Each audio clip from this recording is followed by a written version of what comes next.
தலைமை உரை நிகழ்த்த வருகின்ற பேரறிவாளர் சிவலிங்க. சுத்தமாக சவுண்டு போயிடுச்சு. என்ன பண்ணீங்க? தாங்க பாரு, என்ன பாரு, ஆஃப் ஆயிடுச்சுன்னு நினைக்கிற மாதிரி. ஹலோ. பேரறிவாளர் சிவலிங்க ஐயா அவர்களை பற்றி ஒரு சில சொற்கள். வள்ளலார் அருட்பாதையில் செல்லும் ஆர்வலர், பாவாணர் மீது பற்று கொண்டவர், தென்னாட்டு சுதந்திர தியாகிகளை பெரிதும் போற்றி அவர்களுக்காக ஆண்டுதோறும் 5 விழாக்களை நிகழ்த்தி வருகின்றார். அவ்விழாவில் கலை நிகழ்ச்சிகளையும் புரட்சி கவிஞர் பாரதிதாசன் பாடல்களை இசை வல்லாளர்களை கொண்டு நிகழ்த்தி வருகிறார். விடுதலைக்காக இன்னுயிர் ஈந்த வீரர்களின் திருவுருவ படங்களையும் திறந்து வைக்கிறார். தானாகவே தமது சொந்த செலவில் விநாயகர் கோவில் கட்டி சிறப்பொடு பூசனை செய்து வருபவர். சென்ற மாதம் கிருஷ்ணம்மாள் மகளிர் கல்லூரியுடன் இணைந்து பன்னாட்டு திருக்குறள் கருத்தரங்கை நிகழ்த்திய பெருமைக்கு உரியவர். பல தமிழ் அமைப்புகளுக்கு பொருளுதவி செய்து அவற்றை வளம் பெறச் செய்பவர். கோடை வெப்பத்தாக்கத்தின் போது தொடர்ந்து நீர்மோர் பந்தல் அமைத்து தாகம் தணித்தவர். அறச்செயல்களை பல செய்தாலும் தம்மை வெளிக்காட்டி கொள்ளாத வேர் அன்னார் அவர்கள் விழாவிற்கு தலைமை ஏற்று உள்ளதை பெருமையாக கருதுகிறோம்.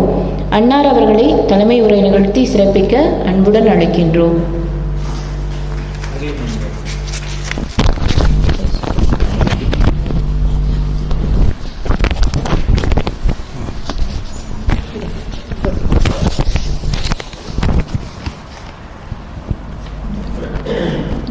நின்றுட்டே பேசுவாங்க.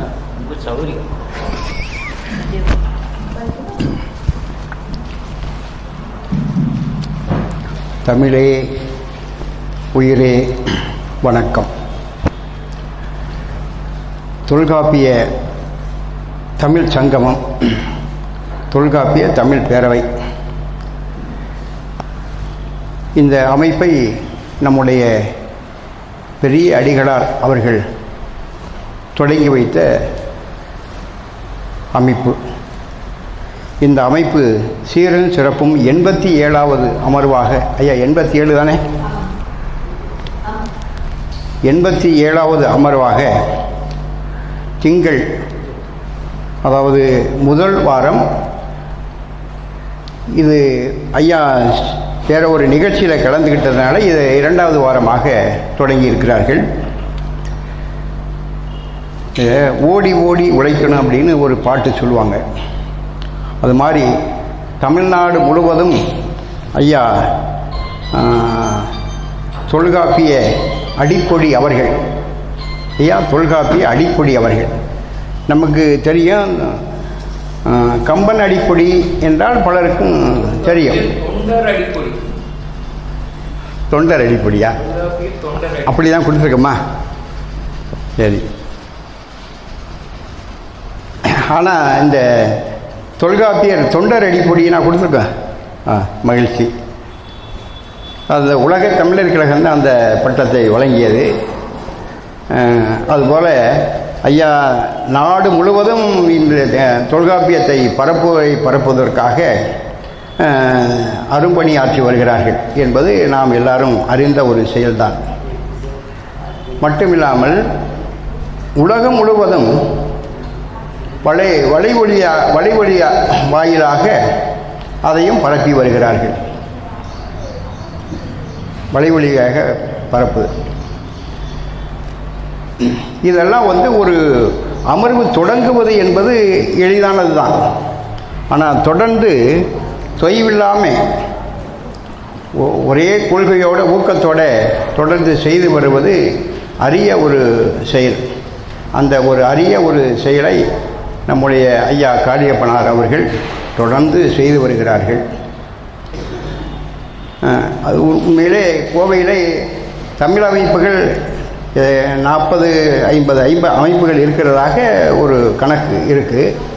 அதில் செயல்படுகின்ற அமைப்புகள் என்பது மிக மிக குறைவான அமைப்பு. அதுவும் தமிழ் அமைப்புகளாக இருந்தாலும் தமிழுக்காக தன்னை முன்னிறுத்திக் கொள்கிறார்களா என்றால் அதுவும் ரொம்ப குறைவு தான். தன்னை முன்னிலைப்படுத்திக் கொள்வதற்காகவே சில அமைப்புகள் செயல்படுகின்றன. அதாவது தமிழையும் தொல்காப்பியம், திருவள்ளுவம் இவைகளெல்லாம் தமிழையே முதன்மைப்படுத்தி அமைப்பு தொடங்கி நடத்துவது என்பது பெரிய ஒரு சாதனையாக செய்து வருகிறார் ஐயா அவர்கள். ரொம்ப போற்றுதலுக்குரிய ஒரு செயல். ஐயா 70 வயதா? 70 அகவையா? உங்களுக்கு எத்தனை அகவை? 71 அகவை நிறைந்த ஒரு இளைஞர் அவர். உண்மையிலே ரொம்ப மகிழ்ச்சியாக இருக்குயா நீங்கள் செய்கிறது. ஐயா என்னைய தலைமையாக நீங்கள் ஏற்று நடத்தணும் அப்படின்னு சொன்னார். நான் சொன்னேன், ஐயா என்னை தலைமை உரையில் நாங்கள் நடத்த நிகழ்ச்சியிலே நான் பேசவே மாட்டேன், நீங்கள் ஏன் என்னைய தலைமை உரையாக நீங்கள் போடுறீங்க அப்படின்னு நான் கேட்டேன். இல்லை நீங்கள் பேசுங்க அப்படின்னாரு. நான் பேச விரும்பாதவன், செயல்படத்தான் விரும்புவேன். சரி, மகிழ்ச்சி.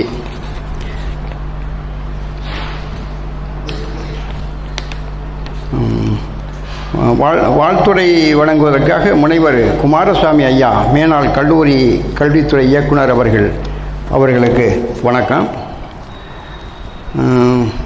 சிறப்புரை முனைவர் மு அன்பு சிவா, தமிழ்துறை தலைவர், சேப்பியார் பல்கலைக்கழகம். ஐயா எப்பவும் பணியில் இருக்கீங்களா ஐயா? மகிழ்ச்சி.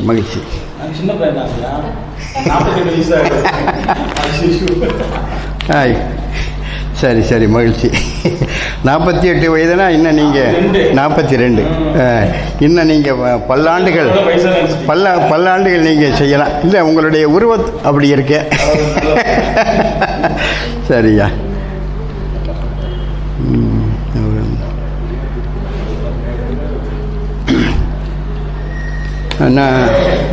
நல்லாசிரியர் நடராசன் அவர்கள் தலைமை ஆசிரியர், இணையதள இயக்க முனைவர், நாச்சி நிதி செயலாளர், சரி அமெரிக்கா அவர்கள். செல்வன் சேந்தன் அமுதன் ஐயாவுடைய பேரன். அவர் சின்ன பிள்ளையில் இருக்கும்போதே அவர் திருக்குறள் சொல்லுவார், கதையெல்லாம் சொல்லுவார். இப்போ அது மாதிரி புராணத்தில் வர்றதில்லையே. ஏன் தம்பி, நீங்கள்லாம் தான் ஈடுபடணும். அப்படியா? எனக்கு வர்றதில்லையே. சரி. அப்படி. அப்புறம் ஐயாவுடைய திருமகளார் வழக்கறிஞர் இந்துமதி அவர்கள். இவர்களெல்லாம் உண்மையிலே ஒரு குடும்பமே இந்த தமிழ் பணி செய்கிறதுக்காக வர்றது என்பது ரொம்ப பெருமைக்குரியது. உண்மையிலே ரொம்ப நினச்சா பெருமையாக இருக்குது. உங்கள் மாப்பிள்ளையெல்லாம் வருவார், அவரை காணும். அவர் இன்றைக்கி நம்ம தமிழ் தாய் வாழ்த்து பாடுறோம் இல்லையா, தமிழ் தாய் வாழ்த்து அவர் முழுமையான தமிழ் தாயை பாடுவார். அது ரொம்ப மகிழ்ச்சியாக இருக்கும் அவர் பாடும்போது. இப்போ அந்த 4 வரிகளை விட்டுட்டு தான் நம்ம பாடுறோம். அதுவும் இப்போவும் இந்த திராவிடம், இந்த இதெல்லாம் இருக்குது. நாம் உண்மையிலே நம்ம பாவேந்தருடைய பாடலை தான் நம்ம பாடணும். அதுதான் சரியான தமிழ் தாய் வாழ்த்தாக இருக்கும். ஆனால் நம்ம அரசு வானை போட்டதுனால இந்த தமிழ் தாய் வாழ்த்தை நம்ம பாட வேண்டிய ஒரு கட்டாயத்தில் நாம் இருக்கிறோம்.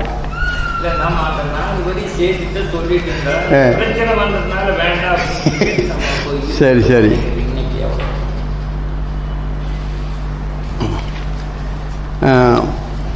சரியா, தலைமை உரை. நன்றியா. நான் அதிகமாக பேச விரும்பாதவன். நன்றி, வணக்கம்.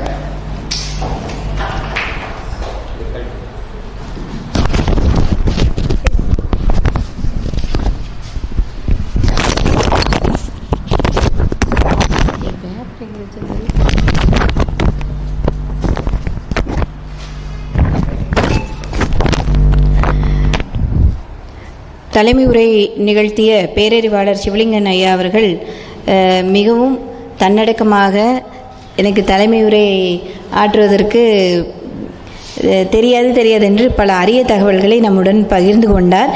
இன்னும் நிறைய தகவல்களை ஐயா தொடர்ந்து எங்களுடைய கூட்டத்திற்கு வந்து தர வேண்டும் என்று அன்புடன் கேட்டுக்கொள்கிறோம். அடுத்ததாக வாழ்த்துறை வழங்க வந்துள்ள மேனாள் கல்லூரி கல்வி இயக்குனர் மற்றும் நமது கல்லூரியினுடைய கல்விக்குழுவின் தலைவராக விளங்கும் பெருந்தகையாளர் முனைவர் குமாரசாமி ஐயா அவர்களை பற்றிய ஒரு சில புகழ்மொழிகள். ஐயா அவர்கள் கல்லூரி கல்வித்துறையில் உதவி பேராசிரியராக, துறை தலைவராக, கல்லூரி முனைவராக, கல்லூரி கல்வி துணை இயக்குனராக 35 ஆண்டுகாலம் கல்விக்காக தம்முடைய வாழ்நாளை தத்தம் செய்தவர். புதுதில்லி ஜவஹர்லால் நேரு பல்கலைக்கழகத்தில் புவியியல் ஆய்வு பணி மேற்கொண்டு கோவை பாரதியார் பல்கலைக்கழகத்தில் புவியியல் பாடத்தில் முனைவர் பட்டம் பெற்ற முதல் ஆய்வு பேராசிரிய மாணவர் என்னும் பெருமை பெற்றவர். தமிழகத்தில் உள்ள பல பல்கலைக்கழகங்களின் ஆட்சி மன்ற குழு உறுப்பினராகவும் ஆசிரியர் தேர்வுக்குழுவின் உறுப்பினராகவும் பணியாற்றிய இவர் பெங்களூரு தேசிய ஆசிரியர் கழகத்தினுடைய உறுப்பினராகவும் பலரும் பாராட்டும் வண்ணம் பணியாற்றியவர். ஆராய்ச்சி மாணவர்களுக்கு வழிகாட்டியாக மத்திய மாநில அரசுகளில் உள்ள உயர் பதவிகளில் IAS, IPS, UPSC பணிகளுக்கு அறிவுரையாளராகவும் இன்றும் செயல்பட்டு வருகிறார். 30க்கும் மேற்பட்ட ஆய்வுக் கட்டுரைகள், புவியியல் மற்றும் ஆன்மீக நூல்களையும் எழுதியவர். தற்போது போட்டித் தேர்வுகளுக்கு புவியியல் நூல்களை வழங்கியும் பாடங்களை கற்பித்தும் வருபவர். நமது கல்லூரியின் கல்விக்குழு தலைவராகவும் விளங்கி வருவதோடு பேரூர் திருமடம், சிரவை கௌமார மடம் இரண்டின் அணுக்க தொண்டராகவும் உள்ளவர். மேதகு முனைவர் குமாரசாமி ஐயா அவர்களை அன்புடன் வாழ்த்துரை வழங்குவதற்கு அழைக்கின்றோம்.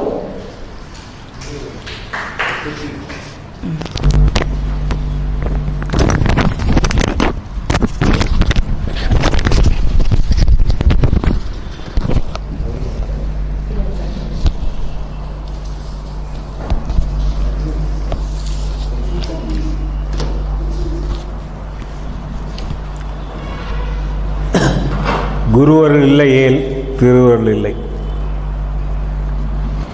தொல்காப்பியர் தமிழ்ச் சங்கமம் நடத்தும் 87வது அமர்விலே கலந்து கொள்வதற்கான வாய்ப்பை தந்த தொல்காப்பிய குடும்பத்தைச் சார்ந்த மினி தொல்காப்பியர், சிறிய தொல்காப்பியராகவே விளங்கக்கூடிய பெரும்புலவர் காளியப்பன் ஐயா அவர்களே, அவருடைய குடும்பத்தை முழுவதுமாக தமிழ் பணிக்கென்றே அர்ப்பணித்தவர். அவரை பார்க்கின்ற பொழுது அவருடைய பங்கேற்பினையும் பங்காற்றலையும் நினைத்து பார்க்கின்ற பொழுது பாரதியினுடைய வரிகள் எனக்கு நிறைவுக்கு வருகின்றன.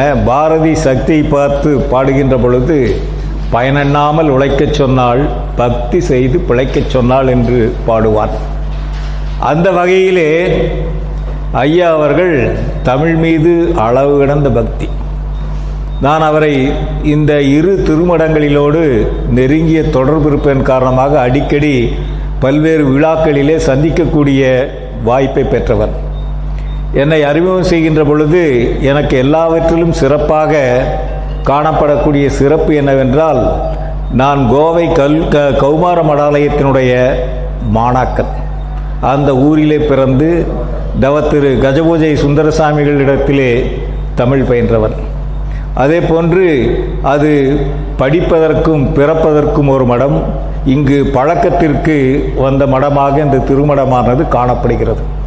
எங்கள் 3 பரம்பரை, எங்களுடைய முன்னோர் 3 பரம்பரை அந்த இரு மடங்களோடும் நெருங்கிய தொடர்புடையவர்களாக காணப்பட்டு வருகிறோம்.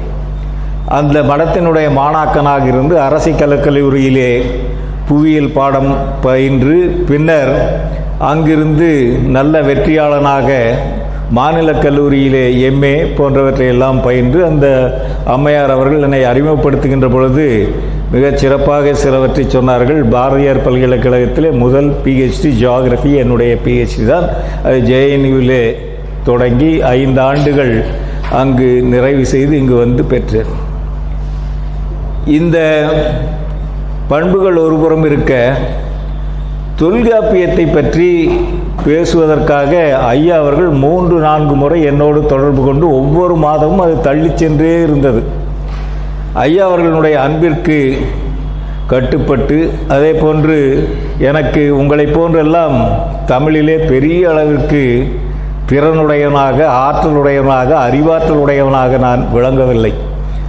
தமிழ் சான்றோர்களிடத்திலே தமிழ் பயின்றிருக்கிறேன். அதே போன்று அரசு கலைக்கல்லூரியிலே மாணாக்கனாக இருந்த பொழுது பேராசிரியர் பாசு ஐயாவிடம் நான் தமிழ் பயின்றவன். அதே போன்று காமி ஐயாவிடம் நான் தமிழ் பயின்றவன். எனக்கு தமிழ் எம்ஏவிலே இடம் கிடைத்தது. நான் அது முயற்சி செய்யவில்லை. பின்னர் பிரசிடென்சி கல்லூரியிலே ஜியாகிரஃபி கிடைத்ததுனாக அட்மிஷன் கிடைச்சதுனால நான் அங்கே செல்ல வேண்டிய ஒரு நிலை இருந்து கற்று வந்தேன். எனவே எனக்கும் தமிழுக்கும் உடைய தொடர்பு பாட புத்தகங்களிலே தான் நான் படித்திருக்கிறேன். சில பொழுது பல்வேறு கல்லூரிகளிலே இதுவரை சற்றொப்ப 100 கல்லூரிகளிலே பட்டமேற்பு விழாவிலே பங்கேற்றிருக்கிறேன். அதில் பெரும்பாலும் தமிழிலே பேசுவதற்கு அந்த கல்லூரி விருப்பப்படக்கூடிய காலகட்டங்களிலே தமிழிலே பேசக்கூடிய நிலையை பெற்றிருந்தேன். சில கல்லூரிகளிலே லயோலா போன்ற சென்ட் ஜோசப்ஸ் போன்ற கல்லூரிகளில் ஆங்கிலத்தில் மட்டுமே உரையாட வேண்டும் என்று என்னை பணித்தார்கள். அப்பொழுது ஆங்கிலத்திலே நான் அந்த உரையாடலை தயார் செய்து கொண்டு போய் எப்பொழுதுமே இந்த குறிப்பை வைத்து கொண்டு பேசுவதற்கு எனக்கு கொஞ்சம் சங்கடமாக இருக்கும். இருந்தாலும் கூட கொஞ்சம் கொஞ்சமாக குறிப்புகளை சேர்த்து கொண்டு நான் அந்த பட்டமேற்பு விழாவிலே பங்கேற்ற நிலை. இங்கு நான் ஐயா அவர்களை கொஞ்சம் நான் பாராட்டித்தான் தீர வேண்டும். என்னவென்றால், தொல்காப்பியத்தை நான் கேள்விப்பட்டிருக்கிறேன், கொஞ்சம் கொஞ்சமாக படித்திருக்கிறேன். இவர் சொன்ன உடனேயே ஏதோ ஒரு தமிழறிந்த சான்றோர்களிடத்திலே பேசுகின்ற பொழுது சொற்குற்றம் இல்லாமல் இருக்க வேண்டும். எனக்கான தலைப்பை நானே அவர் எதுவும் தலைப்பு கொடுக்கவில்லை, வாழ்த்துறை என்று எனக்கு வசதியாக போட்டுவிட்டார். எனவே உங்களை வாழ்த்துவதற்கு எனக்கு வயது இருக்கிறதோ இல்லையோ, தொல்காப்பியரை வணங்கி அதே போன்று இந்த குருமகா செய்தவர்களாக விளங்கி அருளாட்சி செய்து நம்மையெல்லாம் ஆட்படுத்தி கொண்டிருக்கக்கூடிய விண்ணிலே மண்ணிலே மறைந்தாலும் விண்ணிலே இருந்து ஆட்படுத்தி கொண்டிருக்கக்கூடிய குருமகா சன்னிதானங்களுடைய ஆசியோடும் அவருடைய தொடக்கத்தோடும் இந்த தொடக்க விழாவானது நடைபெற்று இந்த 87வது அமர்வானது நடைபெற்று கொண்டிருக்க, விண்ணிலே இருந்து நம்ம எல்லாம் ஆசீர்வதித்துக் கொண்டிருக்கிறார், நம்ம எல்லாம் அருளாட்சிக்கு உட்படுத்தி கொண்டிருக்கிறார் என்பதை கூறி, எனவே இவர் ஒரு வாய்ப்பை தந்தார். தொல்காப்பியத்தில் என்ன இருக்கிறது என்று எனக்கு எண்ணுவதற்கும் சிந்திப்பதற்கும் ஒரு வாய்ப்பை தந்தார். ஏதோ தொல்காப்பியம் ஒரு இலக்கண நூல், தொன்மையான நூல், தொல்காப்பியரால் எழுதப்பட்ட நூல். அதற்கு கால வரையறை எல்லாம் பல அறிஞர்கள் எல்லாம் 3500 ஆண்டுகள் 5500 ஆண்டுகள் என்று பல்வேறு வகையான கால வரையறைகளை ஒவ்வொருவரும் தன்னுடைய ஆய்வுக்குட்படுத்தி கால வரையறையெல்லாம் வரையறுத்திருக்கிறார்கள் என்றெல்லாம் நான் கொஞ்சம் கொஞ்சமாக படித்திருக்கிறேன், கொஞ்சம் கொஞ்சமாக கேள்விப்பட்டிருக்கிறேன் கல்லூரி காலகட்டங்களிலே. அதுதான் இவர் சொன்ன உடனேயே இதில் என்ன இருக்கிறது என்பது நெட்டில் போய் பார்த்தேன். என்னுடைய படிப்புக்கு தொடர்பாக, நான் கற்ற கல்விக்கு தொடர்பாக என்ன தொடர்பு இருக்கிறது என்பதனை கொஞ்சம் ஆராய்கின்ற பொழுது புவியியல் குறிப்புகள் ஏராளமாக காணப்படுகின்றன. தொல்காப்பியத்திலே புவியியல் குறிப்புகள் ஏராளமாக காணப்படுகின்றன. அவற்றை கொஞ்சம் எடுத்துக்கொண்டு வந்து உங்களோடு உரையாடுவதிலே நான் மகிழ்கிறேன். இந்த திணை வகைகளை பற்றியெல்லாம் அந்த தொல்காப்பியத்திலே மிக அதிகமான செய்திகள் காணப்படுகின்றன. அதை இந்த சிறு குறிப்பிலே இருந்து கொஞ்சம் படிப்பதற்கு என்னை அனுமதிக்க வேண்டும் என்று கூறி, அதே போன்று இந்த எவல்யூஷன் ஆஃப் மேன், மனிதன் எவ்வாறு சின்ன புழுக்களாக இருந்து ஒரு செல்லாக இருந்து புழுவாய் பூடாய் பூண்டாய் மறுபடியும் எவ்வாறு மனிதனாய் வளர்ந்தான் என்பதற்கும் பல்வேறு நிலைகளிலே குறிப்புகள் காணப்படுகின்றன. தொடக்கத்திலே பார்க்கின்ற பொழுது தொல்காப்பியத்திலே இந்த இயற்கையிலே இயங்கக்கூடிய சூரியன் எவ்வாறு இயங்குகிறது, அதனால் எழக்கூடிய நிகழ்வுகள், தொடர் நிகழ்வுகள் யாவை, விண்மீன்கள் எவ்வாறு அசைகின்றன, விண்மீன்களின் அசைவின் காரணமாக வானிலை நிகழக்கூடிய நிகழ்வு, அதே காலகட்டங்களிலே காலநிலை பற்றியெல்லாம் இந்த தொல்காப்பியத்திலே சிறு சிறு குறிப்புகள் எல்லாம் காணப்படுகின்றன. மிகச் சிறப்பாக சொல்கின்ற பொழுது இயற்கை விதியை புரிந்து கொண்டவர்களில் தமிழ் மக்கள் தனித்தகுதி உடையவர்களாக விளங்கியிருக்கின்றனர் அக்காலங்களிலே. அதே போன்று இந்த சூழலை பற்றி, இயற்கை சூழலை பற்றி அவர்கள் தொல்காப்பியத்திலே ஏராளமான கருத்துக்களை பெற்று காணப்படுகின்றன. முதல் எனப்படுவது நிலம் பொழுது இரண்டின் இயல்பென மொழிப இயல் புணர்ந்தோரே என்று சொல்லுகிறார்கள். இந்த தொல்காப்பியம் விளக்குகிறது. முதல் எனப்படுவது நிலம் பொழுது. நிலம் என்பது இந்த மண், ஸ்பேஸ் என்று சொல்கிறோம். நாங்கள் புவியிலே சொல்கின்ற பொழுது ஸ்பேஸ் என்று சொல்கிறோம். அதே போன்று பொழுது என்பதற்கு டைம் அண்ட் ஸ்பேஸ். இந்த இடமும் நேரமும் எவ்வாறு இணைந்து ஓர் இடத்தினை திணையாக அவை உற்பத்தி செய்திருக்கின்றன, திணையாக அவை மாற்றமடைந்திருக்கின்றன என்பதை கூறுகின்ற பொழுது இந்த தமிழ் உலகத்திலே வட வேங்கடம் முதல் தென்குமரி வரை காணப்படக்கூடிய பரந்த நிலப்பரப்பிலே இந்த 5 இணை நிலங்கள் எவ்வாறு காணப்படுகின்றன என்பதனை இந்த தொல்காப்பியம் மிகச் சிறப்பாக கூறி, அந்த 5 இணை நிலங்களிலே எவ்வகையான மனித வாழ்க்கை காணப்படுகிறது, அந்த மண் எவ்வாறு காணப்படுகின்றன, மண்ணினுடைய வளம், மண்ணினுடைய தன்மை, அங்கு காணப்படக்கூடிய தாவரங்கள், அங்கு பூக்கக்கூடிய மலர்கள் ஆண்டு மலர்களா அல்லது மாதம் ஒரு மலர்களா அல்லது பல்லாண்டுக்கு ஒரு மலர்களா என்பதை பற்றியெல்லாம் குறிப்புகள் காணப்படுகின்றன. அந்த திணை நிலங்களிலே வாழக்கூடிய மிருகங்கள் வேறு, வசிக்கக்கூடிய பறவைகள் வேறு. அந்த வசிக்கக்கூடிய பறவைகள் இடம் விட்டு இடம் பெயரக்கூடிய பண்புடையவை. இவற்றையெல்லாம் விளக்குவதற்கு அரிய பெரிய கருத்துக்கள் எல்லாம், அளப்பரிய கருத்துக்கள் எல்லாம் இந்த தொல்காப்பியத்திலே மிக அதிக அளவிலே மண்டி காணப்படுகின்றன. நான் உங்களுக்கு சொல்ல வேண்டியதில்லை.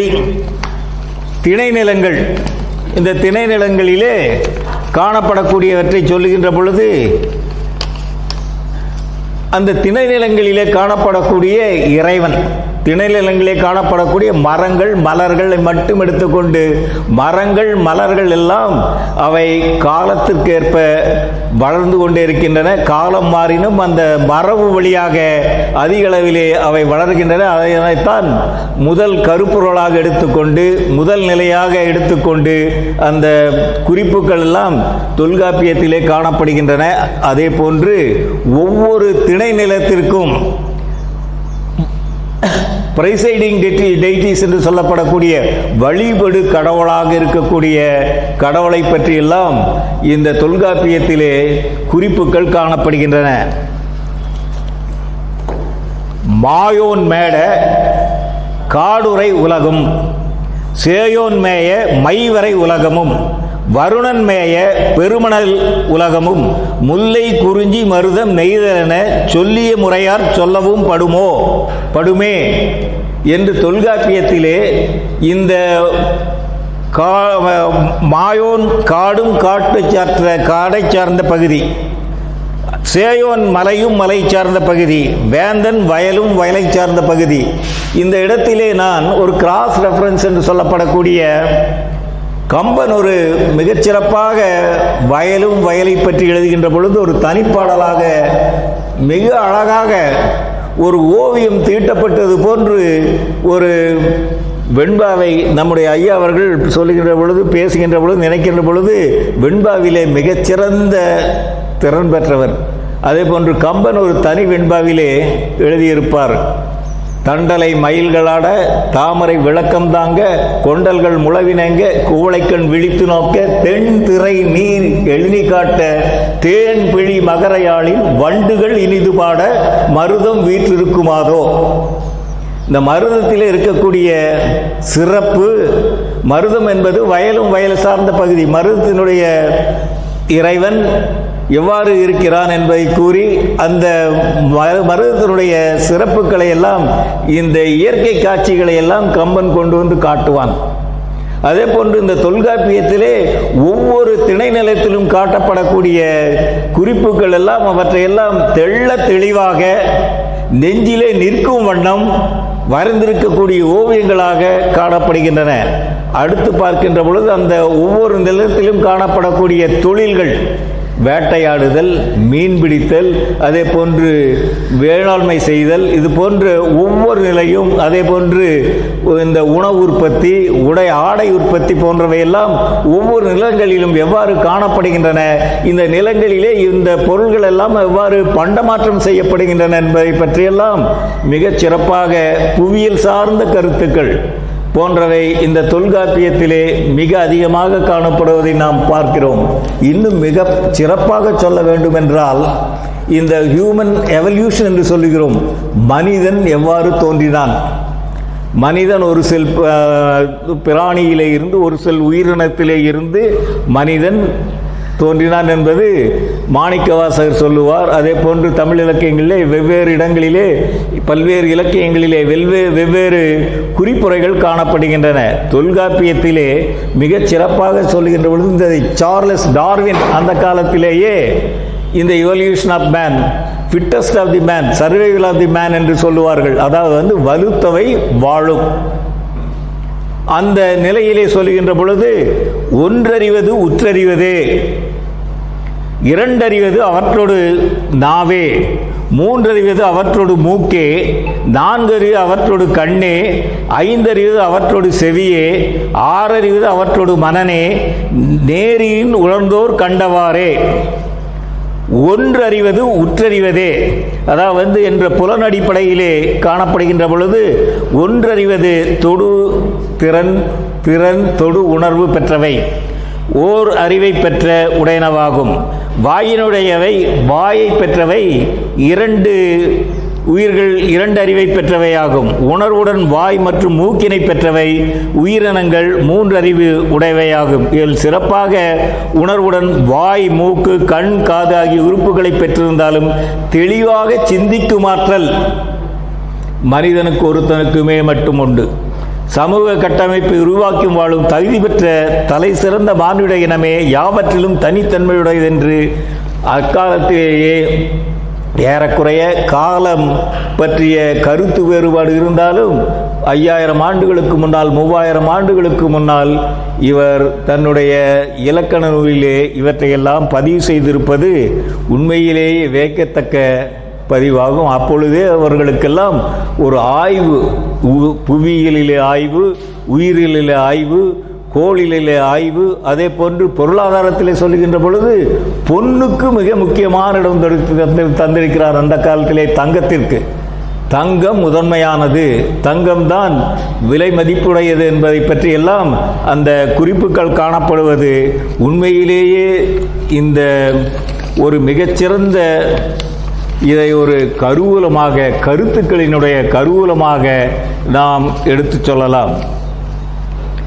இறுதியாக சங்க இலக்கியத்திலே ஒரு பாடல், மண் திணிந்த நிலனும் நிலநேர்ந்திய விசும்பும் விசும்புதைவரை வழியும் வழிதலைய தீயும் தீமுருணைய நீரும் என்றாங்கு ஐம்பூதத்து இயற்கை போல ஐம்பூதங்களை பற்றியும் மிகச் சிறப்பான கருத்துரைகள் தொல்காப்பியத்திலே காணப்படுகின்றன.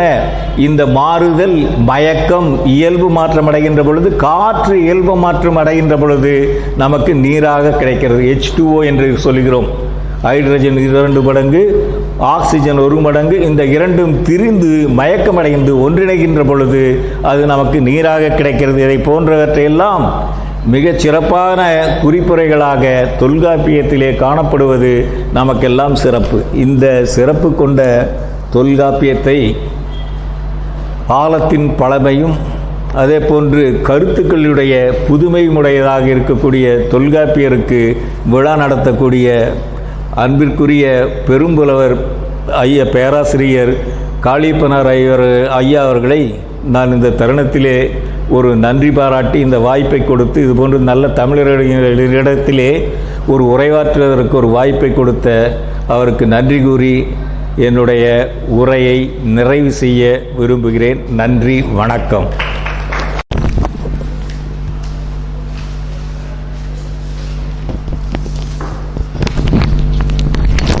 அடுத்தபடியாக தொல்காப்பியத்திலே ஐயா அவர்களுக்கு நான் தலைமையுரை தான் 2 முறையும் அழைப்பதில் போட்டது. 2-3 முறைகளும் ஏதாவது ஒரு முட்டுக்கட்டை வந்து அது தடை செய்து கொண்டே இருந்தது. அதற்காக நம்மளுடைய அமர்விலே தலைமை உரை, அடுத்தது முன்னிலை உரை, சிறப்புரை என்று போடுவது பழக்கம். அந்த முன்னிலை உரை என்பது என்னென்றால், நம்ம திருமணத்தோடு தொடர்புடையவர்கள், மிக பெரும் திறமையாளர்கள், உலகிற்கு வெளிக்காட்டாமல் இருப்பவர்களை அவர்களை வெளிச்சத்துக்கு கொண்டு வர வேண்டும் என்பதற்காகத்தான் முன்னிலை உரை என்பதை நாங்கள் போடுவது பழக்கம். இந்த அமர்விலே அந்த சொல்லை நீக்கிவிட்டோம். ஏனென்றால் முன்னிலைப்படுத்த வேண்டிய அளவிலே ஐயா அவர்கள் இல்லை. எல்லோரும் அறிந்தவர்கள், அறியப்பட்டவர்கள் எல்லோரும். அதனால் அவரிடம் நாங்கள் இந்த தொல்காப்பிய பேரவை ஒரு ஆட்சி பெற்று அவர்களுடன் வாழ்த்து பெறுவதே எங்களுடைய நோக்கமாக இருக்க வேண்டும் என்பதற்காகவே வாழ்த்துரை என்று போட்டோம்.